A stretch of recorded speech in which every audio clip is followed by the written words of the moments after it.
Hi guys, Brendan here. Today I'll be talking about complexity of English language.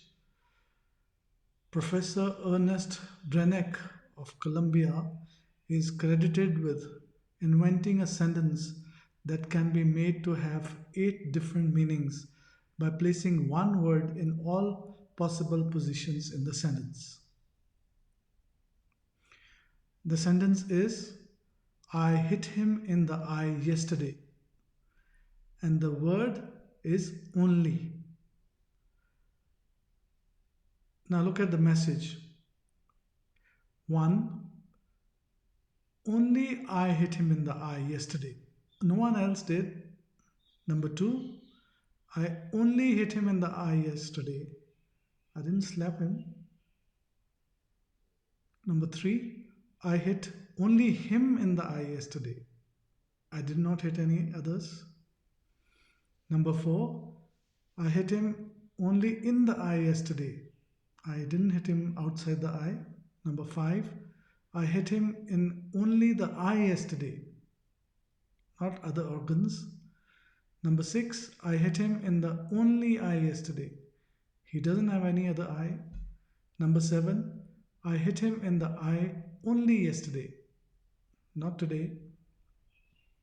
And number 8. I hit him in the eye yesterday only. I did not wait for today. So this is the beauty and complexity of English language.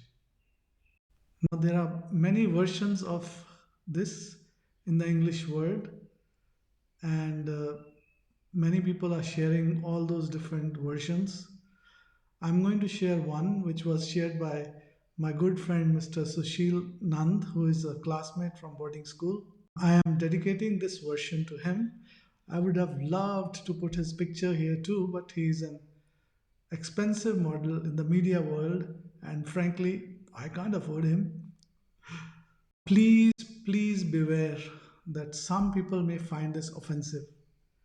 Though I have contracted the offensive F word, even so, those who are offended by certain words, please, please accept my apology and stop watching the video right now.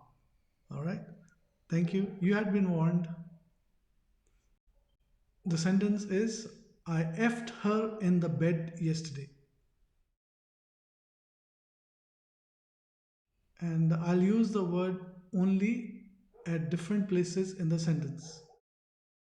All right, the message is number 1, only I effed her in the bed yesterday. No one else did. Number 2, I only effed her in the bed yesterday. I did not do anything else. Number 3, I effed only her in the bed yesterday. I did not F any others. Number 4, I effed her only in the bed yesterday. I did not F her outside the bed. Number 5, I effed her in only the bed yesterday, not other places. Number 6, I effed her in the only bed yesterday. He doesn't have any other bed. Number 7, I effed her in the bed only yesterday, not today. Number 8, I effed her in the bed yesterday only. I did not wait for today. This again is the beauty and complexity of the English language, and also creativity of some awesome and maybe kinky minds. Anyway, it was enjoyable. Why don't you watch it again and enjoy it again? Thanks. Bye bye.